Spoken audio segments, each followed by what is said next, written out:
老五结婚当天，老四却把小姨子强行关进了洞房，新娘子堵着门口讨要说服，女人非但没有责怪，反而狠狠地给了新娘子一巴掌，只因为她重生了。上辈子新娘子刘梦娇在外面跟野男人搞大了肚子，怕事情败露，就在结婚当天给伯哥下药，把自己亲妹妹送到了他的上，当着众人的面把两人恶狠狠地堵在了屋里，指责李文成欺负自己妹妹刘凤书，要去大队里告他。刘凤书丢了清白，被李家指责，被父母嫌弃，最终想不开跑出去跳了河。上辈子黄玉珍只能忍气吞声给了刘家1000块，又把自己的工作赔给了刘母。直到几个月后刘梦娇儿子出生，他的姘头带他远走高飞，小儿子李文杰这才知道自己是只绿毛大乌龟。今天可是我大喜的日子，伯哥竟然对我妹妹做这种事，这是要花1份彩礼娶2个媳妇，你们老李家这不是欺负人吗？妈，四哥是不是疯了？我可是他亲弟弟，他在我婚礼上祸害我小姨子，我不得让人笑话到入土啊！屋外是风光大办的结婚酒席，屋里是被堵在被窝里的4儿子和新娘妹妹。看着眼前的一切，黄玉珍这才意识到自己重生了。回想起上辈子冤屈被毁的老四，黄玉珍照着刘梦娇咔咔就是2个大笔斗。梦娇，妈，你这是干啥呢？咋了这是？咋还动手了呢？新媳妇才刚进门，就忍不住摆婆婆的谱了。听说李家娶刘家闺女光彩礼就380，除了3转1响，衣服鞋子铺盖全是出新的，花了800块都不止。玉珍怕是心里不顺当，一直憋着气呢。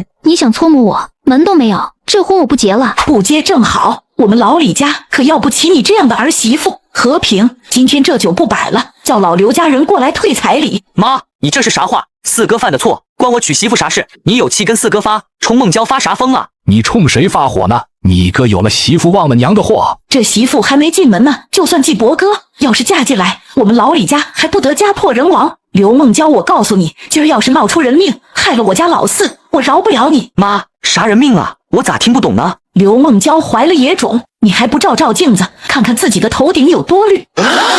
文杰，我清清白白一个人，你妈不能这么污蔑我啊！等我回来再跟你掰扯。雨珍，你干啥去？凤叔那丫头哭着跑出去了，要是想不开咋整？还不赶紧去找人呢？老四，跟我走！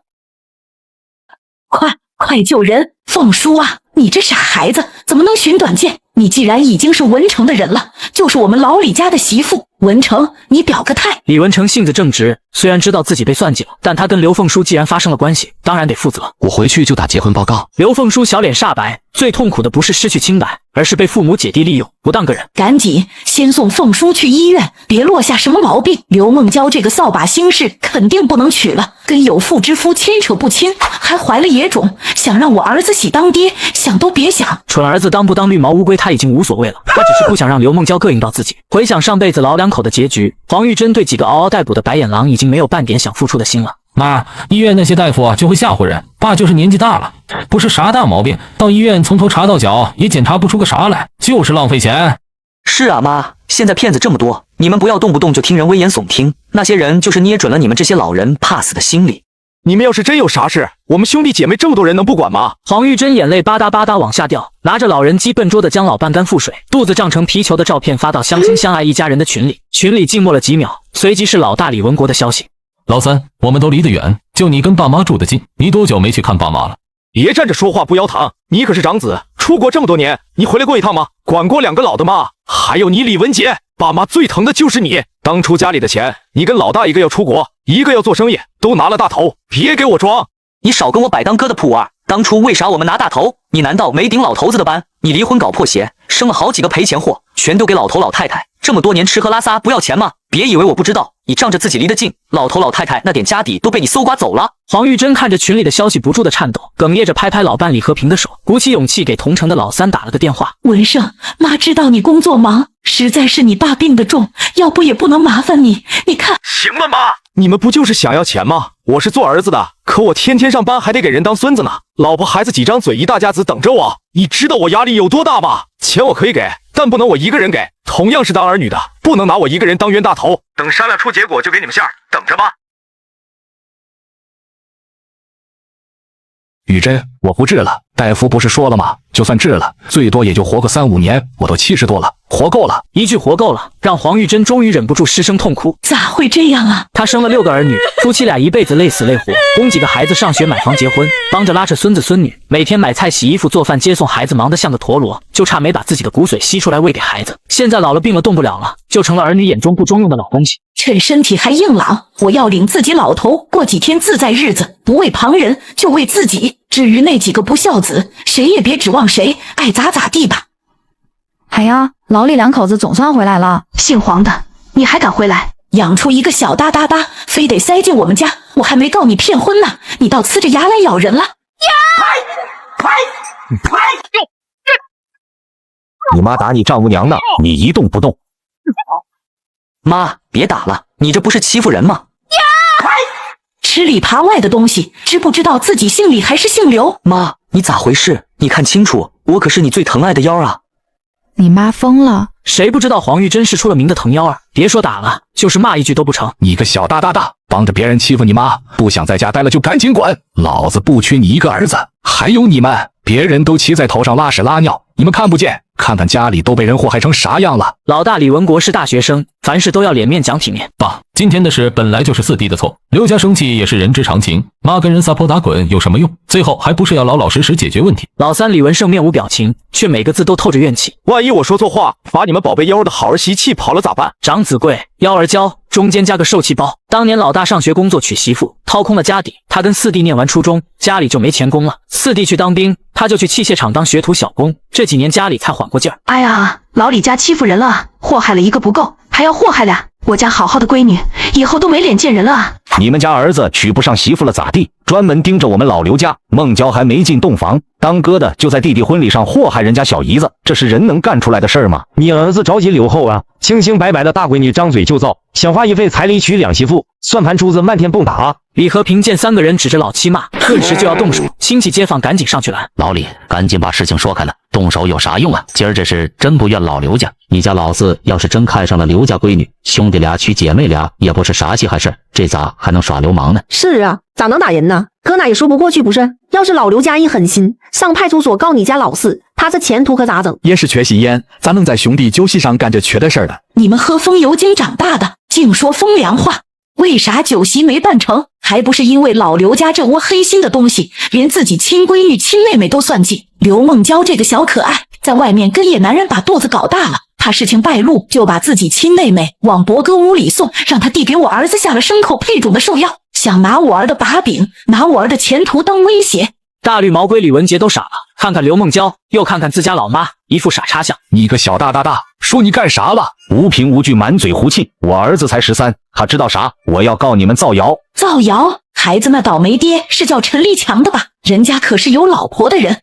你想让我儿子当绿毛乌龟，替人养儿子，要不要脸呐你？不是，我没有。你要是不承认，咱们现在就叫上街道办和妇联的人一起去医院做检查，看看你肚子里是不是揣了孽种。刘梦娇又惊又怕，都要晕过去了。刘母反应过来，一把将女儿护在身后。明明就是你儿子作风有问题，现在还倒打一耙，黑心烂肺的东西，我要去告你。谁黑心？刘梦娇是你闺女，刘凤书就不是你闺女了。把她的名声往地上踩，你们就没想过她以后的日子怎么办？别以为我不知道，凤书要是在我家出了事，你们还算计着让我和老李把工作赔给你们刘家人。正在这时，刘凤书跟在李文成身后挤进了人群，他脸色苍白，没去看自己的父母和姐弟一眼，只低着头说道：我愿意作证。二妹，我可是你亲姐姐。家里指望他姘头帮忙解决兄弟几个的工作，自然什么都依着他。答应把妹妹刘凤书送到李文成上，拿住这个把柄，至少能让黄玉珍把工作给赔给刘家，再狠点还能敲一大笔钱。现在虽然如意算盘落空了，但只要刘凤书愿意拉李文成下水，黄玉珍为了儿子也未必会死咬着不放。亲姐姐就能把我往男人屋里送了。明明他学习成绩比兄弟姐妹都好，可大姐能说会道，硬生生哄着爸妈把他从学校救回家里，伺候一大家子人，之后又让自己顶替他下乡，直到大姐结婚，家里才想办法让他回城参加婚礼，却是把他往男人屋里送。黄玉珍见刘凤书主动出来作证，有点意外，虽然他有证据，但刘凤书这么做，他也领这个情。凤书我儿子娶了，但刘梦娇这样的破鞋，我们李家可不要，你们必须把彩礼和东西全部退回。刘凤书，你个死丫头，老娘把你拉扯大容易吗？你睡了男人就胳膊肘往外拐了，你要是敢帮李文成说话，以后就别认我这个妈。刘凤书死死咬着嘴唇，一言不发，他都敢跳河了，难道还怕亲妈不认吗？摊上这样的父母，他没办法改变，但他可以选择不去拖累别人。既然你不想认就别认了，我也不想有你们这种亲家。还有，今天在医院，文成跟凤叔都抽血检查了，化验报告就能证明两人喝了不干净的东西，还有你肚子里的小孽种，你就是现在打了也来不及，全都是证据。不退钱，等着吃牢饭吧你！和平，现在就去报公安，别跟他们废话了。刘家小儿子到底还是个孩子，顿时就慌了。爸妈，我不要被枪毙，都是大姐的主意。承认了，他这是承认了吧？天呀，老刘家大闺女咋这么多心眼啊？把妹妹送到脖子上，自己还揣着别人的崽。那个陈立强，我好像听说过，是那个棉纺厂的主任不？这事儿漏了，人家媳妇还不得找上门来呀？最可怜的是李文杰，要不是黄嫂子精明，他就得帮别人养儿子喽。刘梦娇摇摇欲坠，朝李文杰伸手：“别碰我！”黄玉珍翻了个白眼，这儿子真没用，都这样了还不大耳刮子抽他。我愿意退彩礼。李家嫂子，梦娇这事儿是个意外，我们也是刚知道没多久，怕影响两个孩子感情，这才……放那屁！你们想让老子当绿毛大乌龟，让老子给别人养儿子，这也是意外。要不要找来姘头来对质，说说刘梦娇是怎么怀上的？是被人强迫，还是主动倒贴？文杰，是我对不住你，彩礼我一定退，只求你不要跟我计较。我呸！你妹妹跳河差点没了，我儿子差点背上人命，你们一句不计较就完了。李家嫂子，都是凤叔不懂事，文成要是愿意娶凤叔，是他的福气，我们啥也不要。摊上这样的父母，黄玉珍都替刘凤叔感到心寒。苦命的孩子，你们啥也不要，还显得你们很大度了。我儿子可是军婚，结婚要跟单位打报告，到时候说明前因后果，我怕你们老刘家承担不起。有什么条件，嫂子直说，只要我们刘家能办到的，一定办到。行，那我可就说了，第一，彩礼380，三转一响，各种东西要一样不少的退回，还有酒席的钱，当初按照你们家的要求办的是最高规格，连工带料，4凉7热1汤12个菜，外加一盘馍馍和一盘麻团，一桌16块，租的桌椅板凳、锅碗瓢盆，一桌5毛钱，12桌一共198。李家这酒席办的绝对有排面，来参加婚宴的街里邻居听了都是一脸可惜。事情闹早了，要是饭菜先吃上，礼钱也能退回来就完美。酒席是因为我们家才没办成，我们认，但退不了的东西我们要带走。成。第二，刘凤叔现在是下乡知青，户口在农村，让他顶替刘梦娇的工作，关系就能调回城里。这一条刘父就不乐意了，他们家一共就2个人是正式工，再少一个工作，搁啥养活一大家子人？见刘家人一个个急着张嘴反驳，刘梦娇抢先说道：“行，只要你们不再追究我的事，我的工作给他，只要孩子爸在，我还愁没有工作吗？”哼！黄玉珍还能不知道他那点算计，早就盘算好了。还有第三，我儿子好好一个黄花大小伙，不明不白让你们算计了，总要有点补偿吧？500块算是凤叔的陪嫁。我们家凤叔也是黄花大闺女啊，凭啥倒贴给你们500？黄玉珍还没说话，周围的群众就说开了。听说文成在单位还有立功表现，年纪轻轻就当官了，说不定将来能娶个高干家的女儿，这谁又能说得准啊？现在这么白白便宜了刘家，前途毁一半啊！是啊，换了我，就是给我1000，我也不要老刘家的姑娘。有这样的岳父岳母、大姨子、小舅子，多吓人呐！说不定哪天就被连累了。这老李家也太好说话了。听着周围的议论，刘母咬牙把到了嗓子眼的芬芳给憋了回去。我就是想给，也没有这么多钱啊。没有就报公安，女儿搞破鞋，儿子给人喝不干净的东西，你们夫妻俩是同谋，都跑不了。和平，赶紧的，别耽误时间。老李，咱们也不是认识1天2天了，非要对我们赶尽杀绝，也亏得凤叔没啥事，我儿不用背一条人命，否则我就是豁出老命，也要跟你们家不喜不休。和平，他们老刘家该绝，还有什么好说的？还不快去！我给了钱，今天这事儿就算是两清了。要是你们说话不算数，还要找后账，也别怪我们鱼死网破。街坊邻居都看在眼里，我黄玉珍说话算话，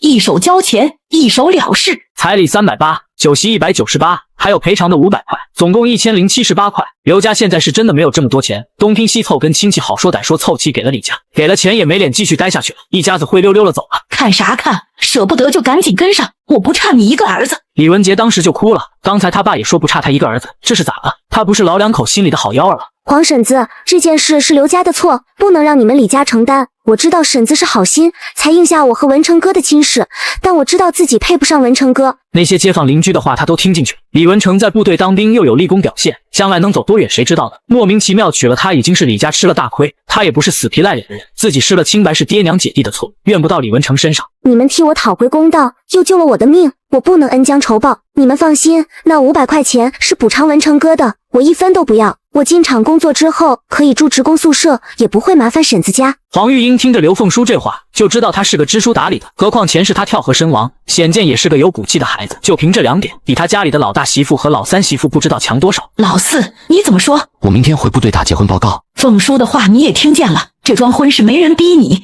你既然要应承下来，就要对凤叔负责到底。将来你们是好是坏，都是你们2口子的事。既然婚事定了，就来说说刘家退回来的彩礼和东西。一听这话，一屋子的人眼睛都亮了。妈，文国的单位组织进修，这一去一回肯定能升职，咱们可不能错过这次机会。家里这些钱正好拿给文国走动走动，抢个进修名额。家里哪些钱？王楚红完全没有觉得自己很无耻，笑着说道：刘家赔给咱们家的500块钱，再加上退回来的彩礼钱和酒席钱，也勉强够了。黄玉珍还没说话，绿毛龟李文杰先不干了：大嫂，那钱是给我娶媳妇用的，你凭啥要？你这不是没娶上吗？啥时候娶上了，再跟妈要就是了。你大哥可是家里的长子，他将来发达了，沾光的还不是你们？大嫂，你可别给我画饼，那彩礼钱谁也别想动。李文杰本来还沉浸在被绿的愤怒之中，见大嫂要黑他的彩礼钱，战斗天线瞬间竖起来了。王楚红狠瞪了一眼，不跟小叔子掰扯，只要哄住了婆婆，她蹦跶出花也没用。妈，文国可是咱们老李家的希望，你说是吧？1块钱你有吗？有啊。我看你挺会放屁的，放屁崩出3个0就凑够1000了。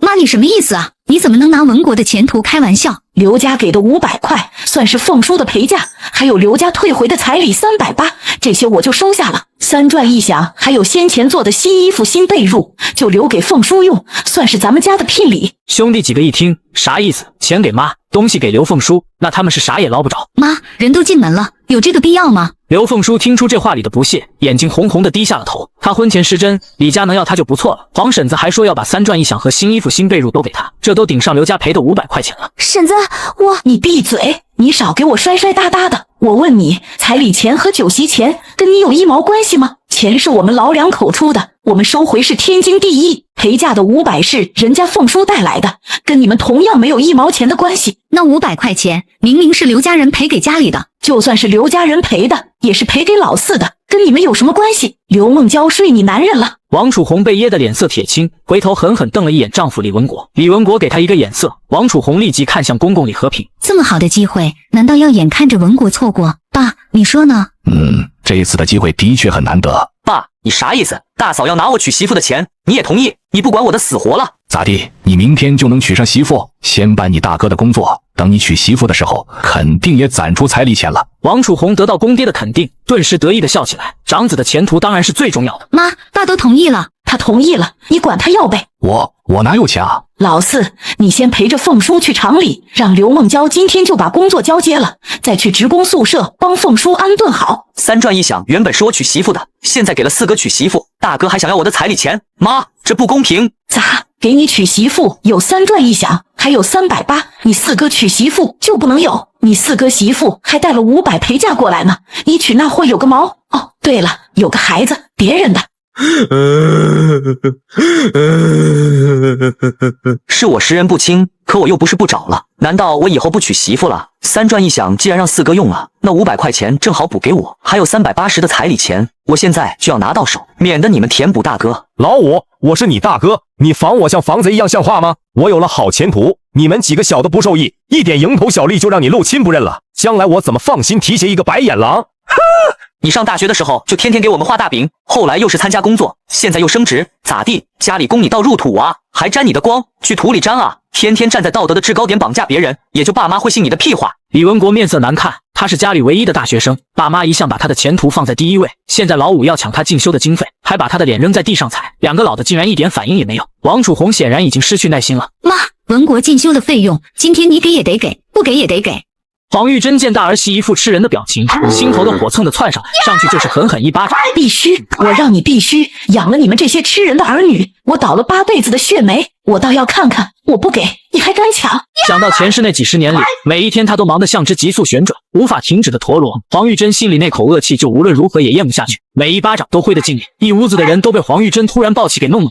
李文国反应过来，赶紧去拉黄玉珍，反手抽过去。不孝的东西，敢对你妈动手了是吧？李文国从小到大第一次被打，还是当着全家人的面，顿时愣在了原地。妈，你打我！哼，一巴掌就震惊了，以后挨打的时候多着呢。外人坑我骗我，没有好果子吃，自家人也跑不了。妈，你是不是吵架吵糊涂了？刚才老刘家那都是外人，现在咱们一家人关起门来，你咋还不依不饶的呢？儿子发展好了，将来还不是要回报到家里，怎么能是坑骗？老大，当初你大妹的成绩比你好，是你说自己是家里的长子，要担起这个家的责任，跪在全家人面前说，将来自己赚的每一分钱都会花在家里。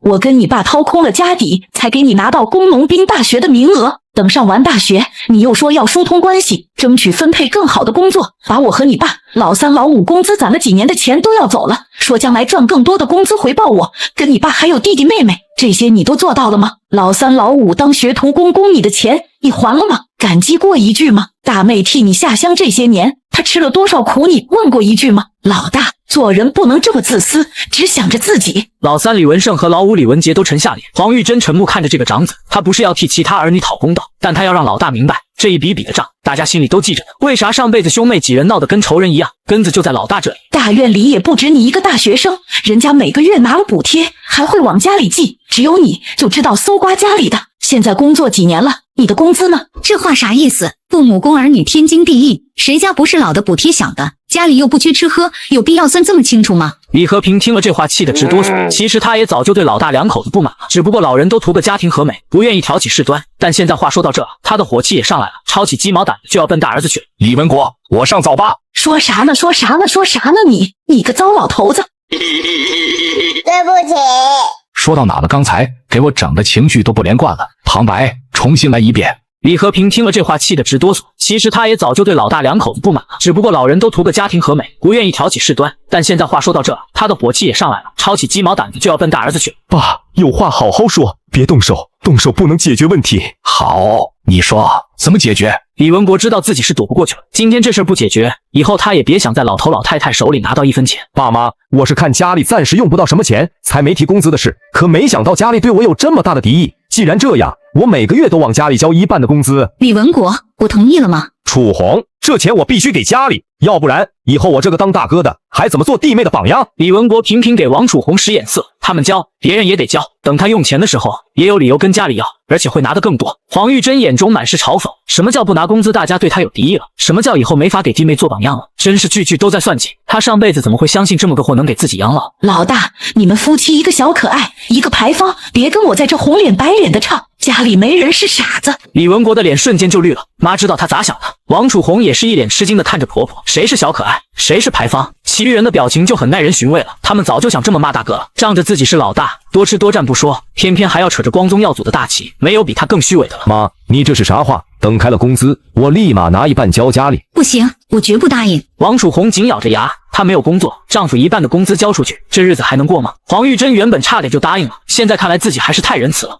老大媳妇，你娘家现在住的房子是文国单位分的吧？这话一出，满屋子都静了，所有人都震惊地看着李文国夫妻。李和平手上的鸡毛掸子都颤抖了。老大，你不是说自己工龄短，暂时轮不到你分房吗？倒不是说分房了不能给岳丈家住，可这么瞒着自己亲爹妈，吃家里的喝家里的，天天哭穷又是什么道理？这不是怕说了就占不着家里的便宜了吗？他倒是个孝顺的女婿，却是个坑爹害妈的玩意。妈，你听谁说的？没有的事儿。是吗？要不我去你单位问问，要不拿房本看看是谁的名字。老大，心眼不是这么耍的，你这是拿你爹妈当傻子呢。众人的表情也都变了，大哥白眼狼不回馈家里是一回事，可胳膊肘还往外拐又是另外一回事。李和平也是想不明白，自己家是什么条件，老大不清楚，他那丈人整日里吃香喝辣，跟老寡妇蹦跶，日子过得不知道有多美呢，还需要女婿给房子住。老大，你把话给我说清楚。李文国盯着全家不善的眼神，心虚的往后退了退。爸，我小舅子那会儿结婚，他媳妇非闹着单独过，要死要活的，我也是看着丈人他们为难，这才暂时把房子给他们住的。我娘家有困难，他做女婿的孝顺丈人丈母娘有什么不对？你们至于这么一副塌了天的样子吗？黄玉珍毫不客气，啪啪就是2耳光。吃我的喝我的，还敢冲我大吼小叫！你们两口子都要孝顺老王家，那你们就从这个家滚出去，以后让李文国给你们老王家当儿子，还有你们生的2个崽子也一起带走。但李文国这些年花了多少家里的钱，必须一分不少的还回来。妈，你说啥？说啥？说我不要你了，让你滚！我看你是疯了。王楚红还是在娘家时挨过打，嫁到李家过了这些年的舒坦日子，早就忘了挨打是什么滋味。这会儿接连挨了好几巴掌，怒血上头，猛地冲向黄玉珍。还是李和平反应快，赶紧接住趔趄的黄玉珍。老大，你看看你娶回来的是什么玩意？爸，楚红就是说2句，是妈太过分了。我还没嘎呢，就眼馋我的棺材本了。妈，哪个父母不为儿女？你们才50多，还有20-30年好活呢，着急传啥棺材本啊？等我进修回来，肯定能升职，将来还有出国的机会。你不能断儿子的前途吧？李文国皱着眉，话里话外全是对亲妈的不满。他可是家里唯一的大学生，为了分配个好工作，他费了多少心思，他妈却百般阻拦，真不知道是怎么想的。王楚红的话更恶毒，没见过咒自己早嘎的，也没见过这么心狠的亲妈。刚才动完手，他也有些慌乱，这事要是传出去是要被戳脊梁骨的。但想想自己受的委屈，他又理直气壮了，是婆婆自己太贪了，竟然想昧下所有的钱，这钱他们不要，说不定哪天就被别人给哄去了，他绝对不能吃这个亏。黄玉珍本来就没打算忍，听了这丧尽天良的话，撸起袖子，薅着大儿媳就往门外拖。我今天让你见识见识什么叫心狠。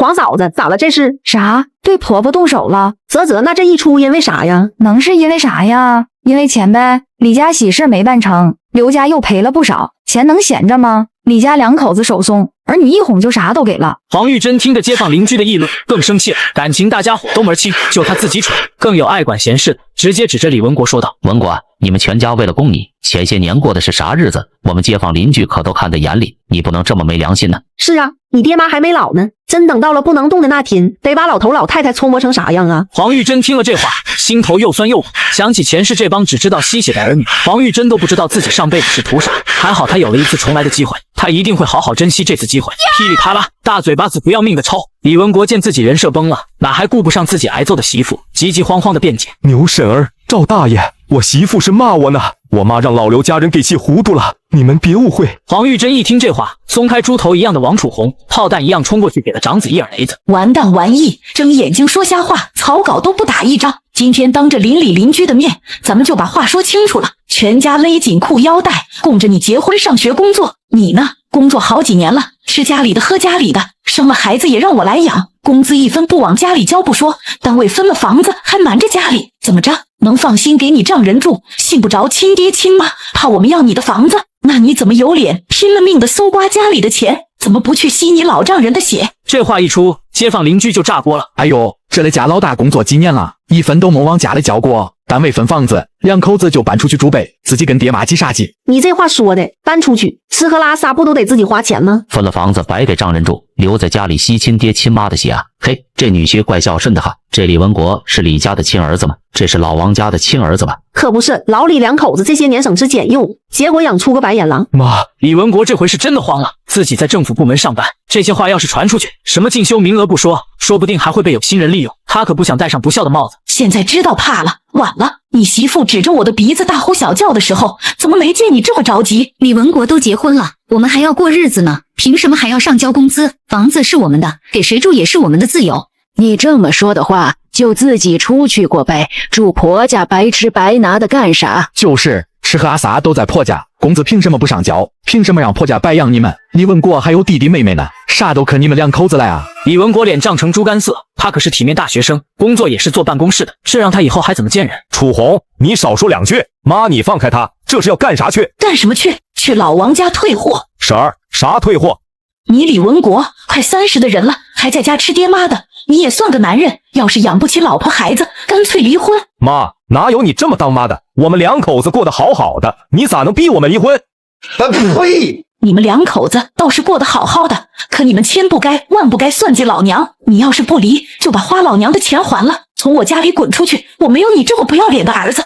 到了门口，黄玉珍二话不说，一屁股坐在地上大哭起。儿媳妇朝婆婆伸手了，辛辛苦苦养大个儿子，被媳妇灌了迷魂汤，割爹妈的肉喂给老丈人。妈，你是要把家里的脸都丢光吗？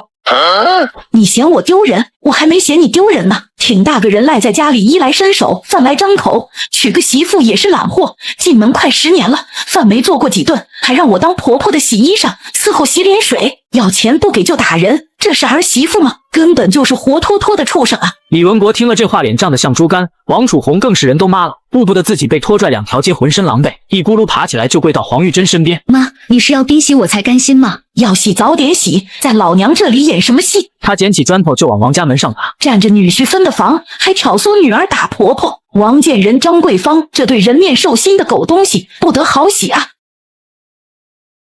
咋办呢？黄玉珍好像知道房子的事儿了。知道又咋样？这是女婿给我住的，咱又没犯法。闹了半天，李文国家里不知道他把房子给老丈人一家住了。还有李文国这是图啥？他爸妈也就是普通工人，条件也没多好吧？跟自己爸妈一大家子挤在一起住，对老丈人瞎大方，图啥？图明白，这不显得他孝顺，显得他无私吗？平时就挺能装的，没想到跟自己爹妈也这么能装。李文国听见同事的议论，恨不得找个地缝钻进去。他还以为自己在大家眼中是高大无私的正直形象呢。妈，咱们先回去吧，有什么事咱们关起门来好好商量，儿子都听您的。王楚红也害怕了。妈，我错了，我再也不敢顶撞您了，咱们回去吧，求你了，再闹下去，文国都没脸上班了。黄玉珍见两口子全都服软了，王建仁和张桂芳两口子却还在屋里装醒。我爹儿啊，你就是个傻子，你媳妇天天划拉家里的钱，保不齐是有了外心呢。那老王头就不是什么好东西，跟孙寡妇天天往一个被窝里钻，上梁不正下梁歪，你可长点心吧。啥？李文国傻了，王楚红却赶紧去捂婆婆的嘴。可不敢胡说啊！没有的事，妈你可别造谣。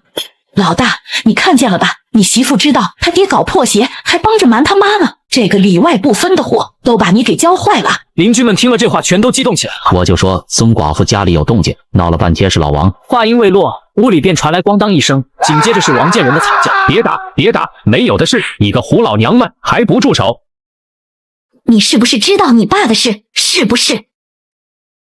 张桂芳又不是蠢货，自己的女儿一撅屁股拉几个8分蛋，她都知道。一看她这样，就是啥都知道。你个吃里扒外的东西！好你个骚黄瓜！怪不得孙寡妇3天2头上门来显摆她的大金镯子，肯定是你买的。老娘跟你过了半辈子，才混个金戒指，我跟你拼了！邻居们吃完一碗饭，回家又添一碗。老黄大姐，你真不知道文国分的这房子啊？刚刚才知道，你这儿子哟，真是白养了。我今天就是来讨个说法的。李文国扶着王楚红，避过撕逼不止的丈人丈母娘，就听见亲妈正跟他单位有名的大喇说自己一毛不拔的事情，顿时就急了。妈，我啥时候说不交工资了？我这不是怕你们手松，给老3老5他们哄去了吗？你想要，我这就把存折给你。黄玉珍见老大从衬衫里头贴身的跨栏背心里掏出存折，越发觉得寒心，这可真够严防死守啊！两口子在家里住着，存折都不敢放屋里，在背心上缝了口袋放存折，真是个大孝子。黄玉珍毫不客气地接过存折，打开一看，1964块，脸色顿时就黑了。全家就属这对瘪犊子最富裕，居然还想搜刮家里，就没见过这么不要脸的货。这些钱就算是你还给家里的，以后每个月开工资都要往家里交钱，但凡不答应，你们就卷铺盖滚蛋！老娘没那么多白饭给你们吃。老3和老5一直跟在李和平屁股后看亲妈发威，见大哥两口被收拾服帖了，眼里满是幸灾乐祸。妈，我求你了，咱们赶紧回去吧。回什么回？一日没分家，你分的房子也算家里的资产，这么不明不白的给老王家住了好几年，难道不该有个说法？我丈人原来的房子给我小舅子占了，我总不能让老丈人流落街头吧？老大，不是我说你，你小舅子结了婚就把爹妈赶出家门，这么不孝的东西，你不帮你丈人大耳刮子抽他，还退守2线，把丈人放自己家里来了，你这不是孝顺，是又蠢又没用。李文国无地自容，他妈变了。黄玉珍见他一脸控诉的看着自己，失望的摇摇头。你蠢不蠢？我已经不在乎了，家里已经放弃你了，以后咱们不谈母子情分，一切都要向前看。你就说老王家住我们家的房子怎么算？李文国张了张嘴，明明他自己有本事挣钱，也不必靠谁，可听见亲妈说出放弃那2个字，心底还是不受控制的有点慌。妈，你说咋办就咋办。李文国根本就没有被的选择，而王楚红这会儿连反应都没有，一直低着头，吧嗒吧嗒掉眼泪。好好的日子咋就这样了？王建仁两口子还在互殴，吃瓜群众都看得津津有味。黄玉珍眼看着两人都打不动，却还在那里装模作样，就知道这对黑心玩意儿不想收房租的事，在那里演戏。解铃还须系铃人，不如把孙寡妇找来，把话说开。这男人脏了，洗也洗不干净，该离离吧。老大媳妇，你认门吧，还不快去把你后妈找来。你个小家精，以后就洗在外头，别回来了。爸，还有你自己媳妇管不好就算了，自己妈也管不好，天天说的比唱的还好听，你就是这么孝顺我们的。黄玉珍，你爱做就做自己家去，跑到别人家闹得鸡飞狗跳，损不损呐你？实在嫌弃这个儿媳妇，干脆让你儿子离婚。妈，王楚红不可置信地抬起头，刚才婆婆就要退火，现在她亲妈竟然也让离婚，她从来就没想过要和李文国离婚。文国，李文国搂住委屈恐慌的王楚红，两人好像一对被棒打的鸳鸯。妈，哪有随随便便就提离婚的？张桂芳当然也只是吓唬吓唬黄玉珍，她就不信把长子当眼珠子一样疼的人会舍得把儿子弄离婚。姓黄的，今天我这话就摆在这了，你们大庭广众就这么闹，背地里还不知道咋搓摸我闺女呢。我就是让闺女老死在家，也不能让她给你们这么祸害。离婚，必须离婚。妈，你闹够了没有？我存折都给你了，以后也说要往家里交钱，你还想咋样？真要逼死我和楚红？老大，不是妈说你，当初我就说你眼光不怎么样。王楚红虽然是高中毕业，可没有工作，人又懒又馋，正好现在离了，再找个条件好的双职工家庭，以后日子别提多好过了。李文国愣住了，他就是在长10颗脑袋也想不到他妈会这么说。王楚红眼前一黑，我不离婚，我不要离婚。离婚可是你妈亲口说的，当亲家的为了赖房租，就拿你们离婚这事做威胁，不成全他们，都对不起他们这份算计。王楚红哇的一声就哭了。爸妈，你们不能这么坑我啊！张桂芳看着这个拖后腿的闺女，差点气得背过气去。房子是你们两口子主动给我们住的，凭什么让我们拿钱？不拿钱，现在就得从这滚出去。明天我还得上你们单位说道。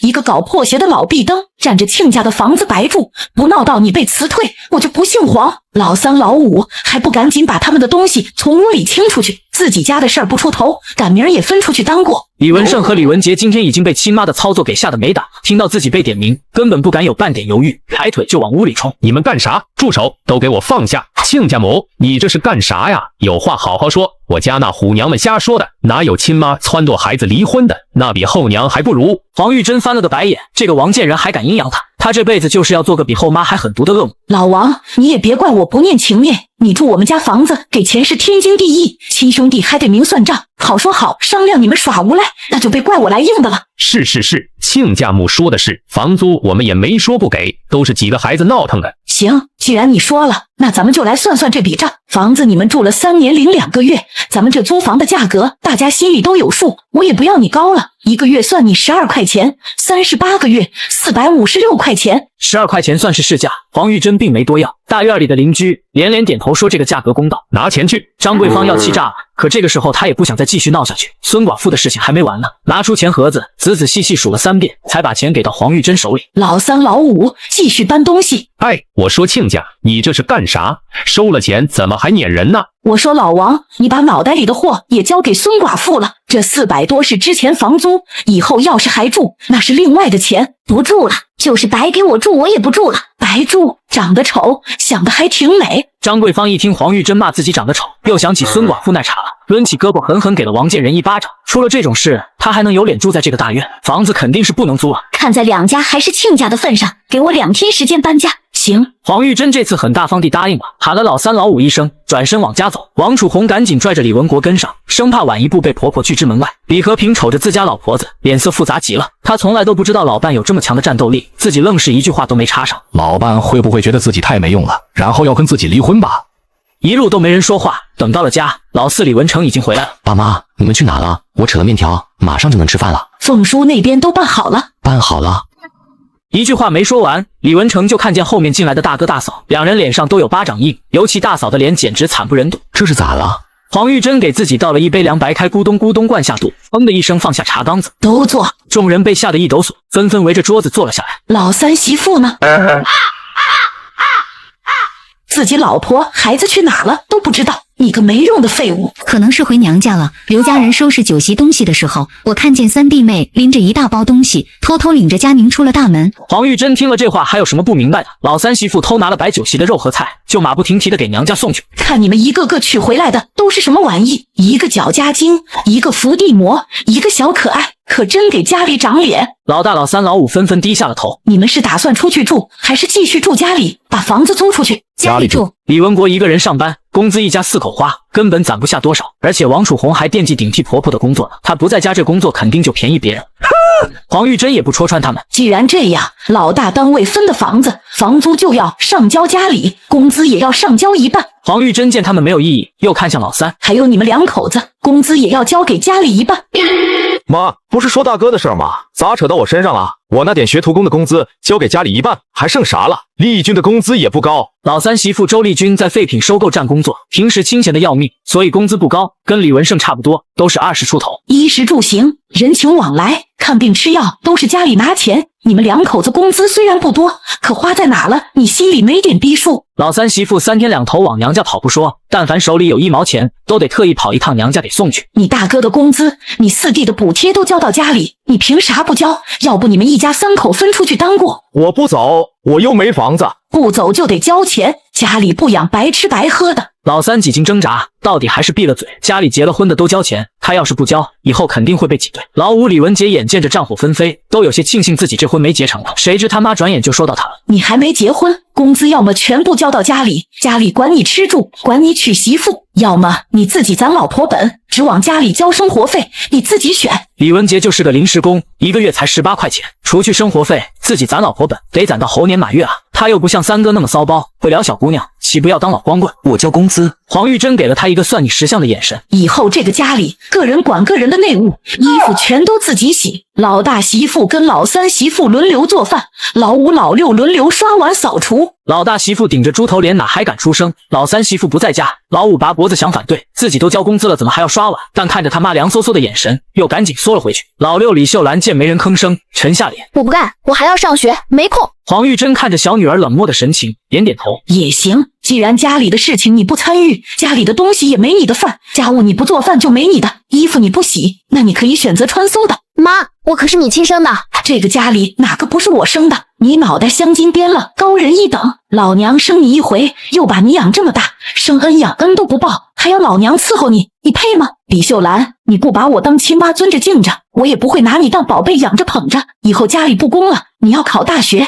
要当人上人，要甩开这一家子你看不上的人，尽管自己好好努力。李秀兰嘴唇颤了颤，她看不上大哥大嫂满腹算计，看不上大姐老是软弱没主见，看不上三哥小肚鸡肠，三嫂重男轻女，看不上四哥不懂变通一根木头，看不上五哥拎不清被女人耍得团团转。一家人在她看来都脑袋有问题，对爹妈的偏心更是深恶痛绝，因此她一心想要读好书考大学，早点离开家，就再也不回来了。可他妈说什么不供她了？你凭什么不供我？我凭什么供你？黄玉珍冷眼看着他。今天李家闹了2场，无论婚宴还是找王家要钱，李秀兰都冷眼旁观，事不关己。她不把自己这个妈放在心上，自己非得犯贱要养着这个闺女。你要是能凭自己的本事考上大学，离开这个家，我也不图你还能记得我们老两口，但让我们白养你，那就别做梦了，要点脸。李秀兰哇的一声就哭了，跑回屋里光的关上了门，一屋子人都静静的看着黄玉珍。变天了，老四李文成从厨房探出头来，感受到前所未有的凝重。妈，吃饭。一家子从早上折腾到现在，啥都没吃，早就饿得前胸贴后背。黄玉珍目光朝众人一扫，吃饭吧。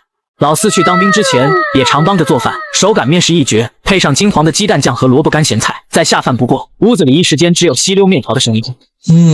哭什么哭？外面传来老三媳妇周丽君的声音。老三李文胜头皮一麻，下意识去看亲妈的脸色。哟，这可真没拿我当自家人，连饭都不舍得留一口啊！三嫂，我在。老四话没说完，黄玉珍砰的把碗一摔。我们没把你当李家人，你把自己当李家的媳妇了，这么晚才回来，上哪了？周丽君还摸不清状况呢，委屈的说道：干啥啊妈，我能上啊，就回了娘家一趟。回娘家连一口饭都捞不着，还每次都巴巴的过去送东西，你可真够贱的啊你！妈，我做闺女的，补贴娘家有啥不对？你们不能看我好欺负，就拿我不当人啊！黄玉珍起身一撸袖子，李文胜却比他还快一步。哭什么哭？3天有2天都待在娘家，我娶你干啥？吃闲饭呐！黄玉珍有些惊讶地看着老三，是这受什么刺激了？周丽君不是他的心肝小宝贝儿吗？周丽君也难以置信，她长得好看，捂着脸看着李文胜，显得楚楚可怜。李文胜以前吃这一套，今天是无论如何吃不起来。以后跟大嫂轮流做饭，要不以后都没得吃。李文胜，我恨你！放心吧，一个也跑不了。今天连战2场，有些累了，改天再撕。刘家退回彩礼380，酒席198，赔给老四500块。王家的房租456，还有老大李文国存折上的1964。黄玉珍手上的余额顿时增加了，没钱精神病发，有钱精神焕发。李和平一进屋就看见老伴看着钱傻乐，拿过老大李文国的存折看了一眼，心里不由冒火。没良心的玩意，手里攒了这么多钱，还要刮拉家里。既然看清了这群垃圾儿子的真面目，以后就不要心慈手软。不过话说回来，咱们都这么大岁数了，还能上几年班？到时候你的工作给老大媳妇，我的工作给老三或者老五，不还得指望他们养老？你确定自己不能动的那天，这几个不孝的东西能伺候你？凭啥不伺候我？我生他们养他们，他们敢？那你说谁行？我给你分析分析。老大，他可是长子，他不养老谁养老？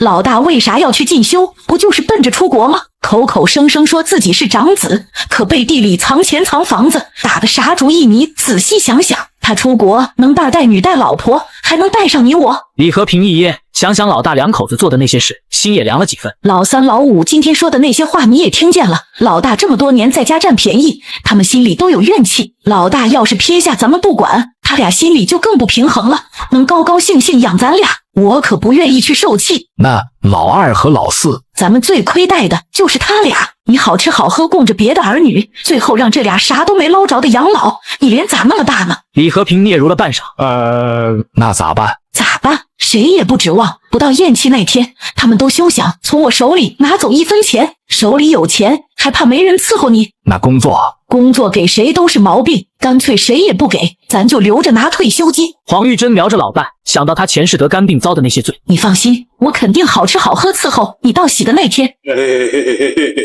凭啥我先写？那我先留着你跟几个不孝子斗智斗勇吧。咱俩谁也别扔下谁。小李子，哀家今天乏了，赶紧到洗脚水去。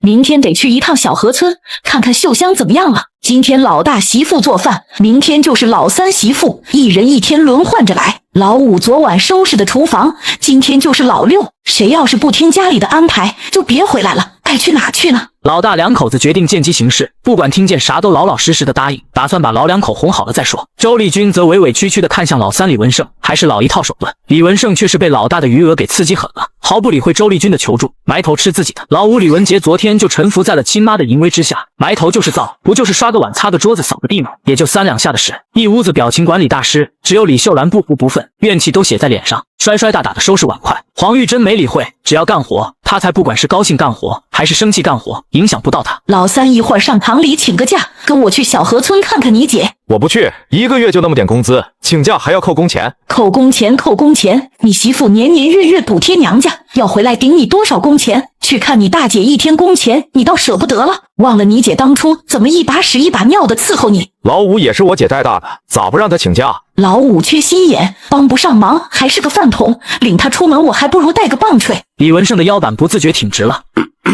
妈虽然没有直接夸他，但确实是在夸他。那行，妈，我在你眼里就这么没用？娶个媳妇都能怀上别人的种，你以为自己有多有用？从家里出来，黄玉珍先直奔供销社，买了不少鸡蛋糕、白糖、红糖以及麦乳精等补身体的东西。随后母子俩匆匆赶往活小河村。黄玉珍看着陌生的村口，眼眶有些发红。上次来还是上辈子，依稀记得老秦家是在村子东头，但认不准，就开口问了个豁牙老太太。老太太听说他们要找老秦家，很是热心的指了路。你们是东升媳妇的娘家人？秀香是我闺女，昨天家里办事她都没露面，我担心出了啥事，就来看看。这闺女太老实好说话了，打不还口，骂不还手，这才小产3天就让婆婆撵着干活了。黄玉珍和李文胜听到这话，青筋都鼓起来了。我倒要去问问他们老秦家凭啥？女人刚刚小产3分钟就被婆婆逼着下地干活，不仅要用最冰凉的井水洗全家的衣服，甚至还有公公和小姑子的内衣内裤。你个不生蛋光会流血的玩意，是不是偷懒了？一上午了，就这么点衣服还没洗完，干什么吃的？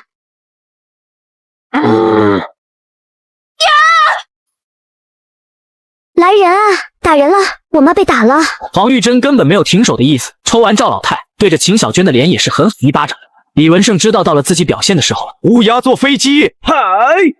扎起马步左右开弓，对着赵老太和秦小娟就是一顿疯狂的输出。那大巴掌挥起来虎虎生风，直打着这对母女哇哇乱叫。哭爹！妈！听见女儿发颤的一声妈，黄玉珍眼泪顿时就下来了。妈，你咋来了？黄玉珍抚着女儿的后背，哽咽着说不出话。来人啊，来人啊！这会儿村里人刚刚吃完午饭，要去地里干活呢，听见秦小娟的鬼叫声，都纷纷赶了过来。小娟，这是哭啥呢？出啥事儿了？谁赶人了？一听有人问，秦小娟嚎得更凶了，委屈的像是被人刨了嘴。我大嫂她娘家人来了，趁着我们不在家，又吃又偷，被我和我妈当场撞见，不承认还往死了打人。村民们听了顿时怒了。这啥穷酸亲家，咋能干出这种事呢？当我们小河村没人了吗？欺人太甚，打断他的狗腿！你们要打断谁的狗腿？大妹子，你是秀香的娘家人，多长时间不来一回，怎么一来就偷东西打人呢？这可说不过去吧？你说我偷你家什么东西了？你今天要是不说清楚，老子就打断你的狗腿！秦小娟被他的大嗓门吓得一个哆嗦，哇的一声就哭了。王玉珍当着众人的面伸手就是一巴掌，闭上你那臭嘴！秦小娟哭声戛然而止，一脸惊恐地看着黄玉珍。我偷东西了？没有。那你方才放的什么屁？啪的一下，又是狠狠一巴掌。小河村见秦小娟本来就很圆的脸，现在又大了一圈，多多少少都有些愣住。你们不要太过分了，真当我们小河村没人了？我过分？我女儿小产3天就被逼着下地干活，到底是谁过分？就在这时，人群外围传来一阵吆喝，紧接着就见秦小娟她爹和弟弟秦东启分开人群挤了进来。父子俩看见赵老太和秦小娟被打得狼狈不堪，顿时就怒了：老东西，你敢打我娘和我姐，老子弄死你！嗨！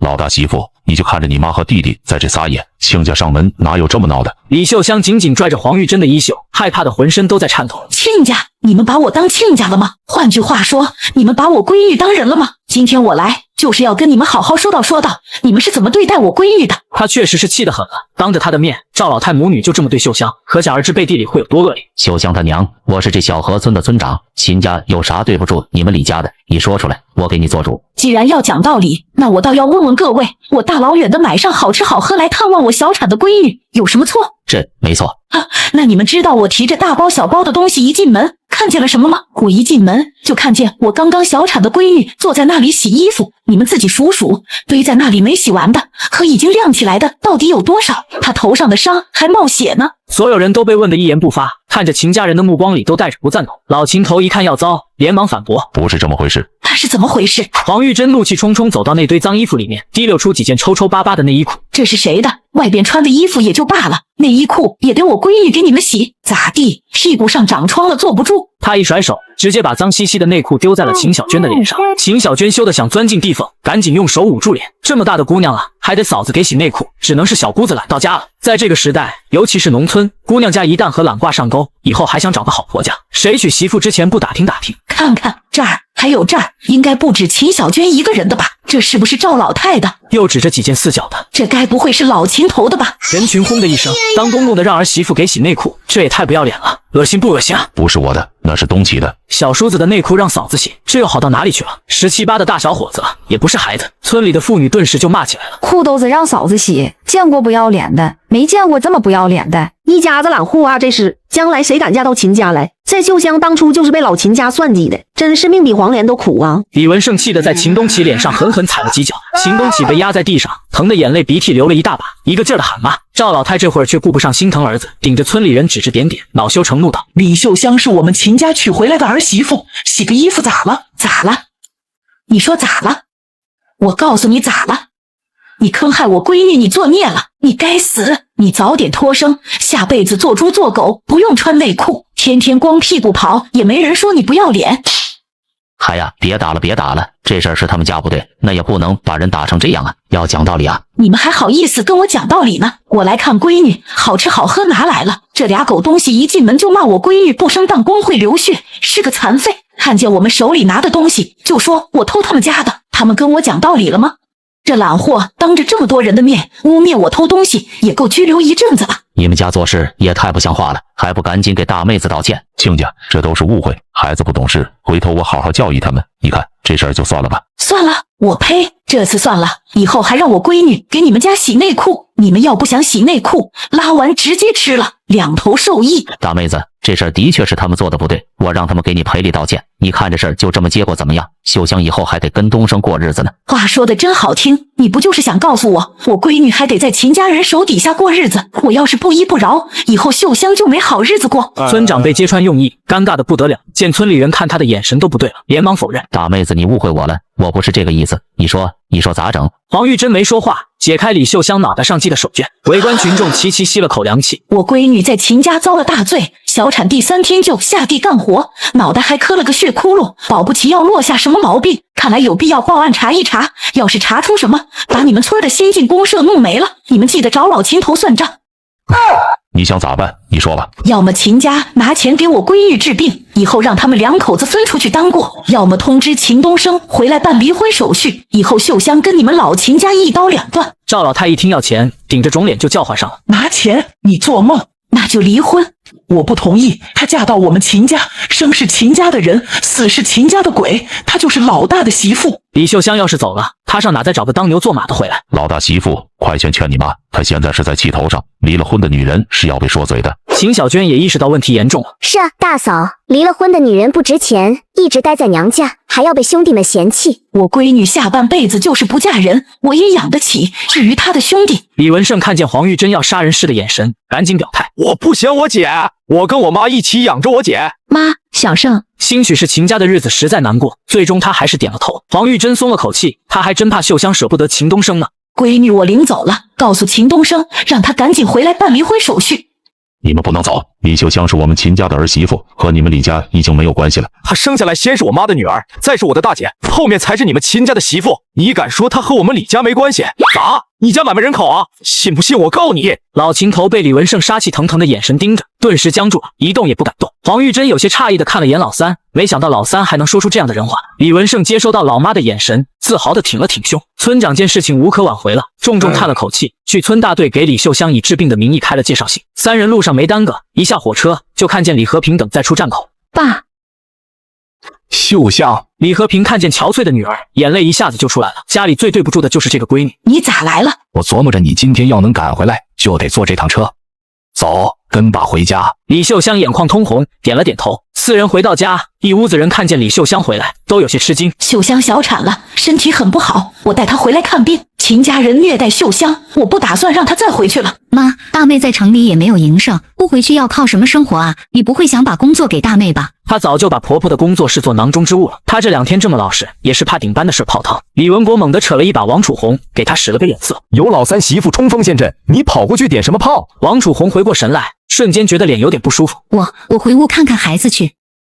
周丽君莫名其妙，怎么话说一半就走了？大嫂不是最不依不饶的吗？就这么怕退火？其他人也都在一边观战，一言不发。妈，大姐她男人不是还在农村吗？她就这么回城里了，家里男人咋办啊？你连自己的男人都不管，还管别人男人会咋样？操的哪门子心？李文胜躺枪，他就是那个没媳妇管的男人。周丽君的心一直在娘家。行了，哪有你说话的份？乡下一趟，让他明白了一个道理：顺着他妈，有钱花有肉吃；逆着他妈，只有巴掌和铁锤。这也是我家，我怎么就没有说话的份儿了？老大2口子已经够烦人了，再弄回来一个破碎的大姑姐，那我在这个家算是一点地位都没有了。李文胜本意是想让媳妇别去挑妈斗，听了这话，顿时真生气了。这是你家，家里的活你不干，跑娘家干，工资也往娘家花。再多一句嘴，我就上你娘家要账去。我这不是看大姐没地方住吗？今天让秀香跟我住，你跟老五住。明天一早我领秀香去医院检查。明天我跟你们一起去。姐，你这头上的伤咋弄的？李文胜将秦家人的所作所为说了，李文杰顿时就阴了。先前他还怨大姐不回来参加他的婚礼，他却不知道大姐在婆家遭了这么多罪。早知道他也应该跟妈一起去，狠狠揍秦家那群下三滥。明天周末没课，我也跟大姐去医院看看。老三老五也说要去。李秀香见弟弟妹妹还亲近自己，安心了不少，忍不住抹眼泪。姐弟之间的气氛逐渐热乎起来。大夫说了，你前2次流产都没好好休养，要是再怀孕，很可能保不住胎，严重的话，大出血人都可能会没命。你就给我好好住院调养身体。知道了，妈。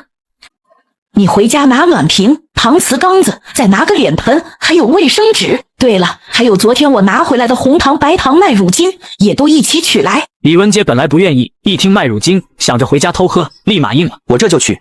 文杰。李文杰脊背一僵，站住了脚。黄玉珍回过头，就见刘梦娇脸色苍白，一双杏眸泛着红，长睫毛湿漉漉的挂着泪珠。这么多李家人站在这里，阑尾刘梦娇眼里只有李文杰。文杰，你是来看我的吗？真会睁着眼睛说瞎话。李文杰就算再怎么傻，来看望出轨怀孕流产的前女友，还带着一群观众。不过他倒是忘了，刘梦娇被打流产了，也在这住院呢。琢磨啥呢？这么漂亮的小丫头，一巴掌打过去，应该能哭很久吧？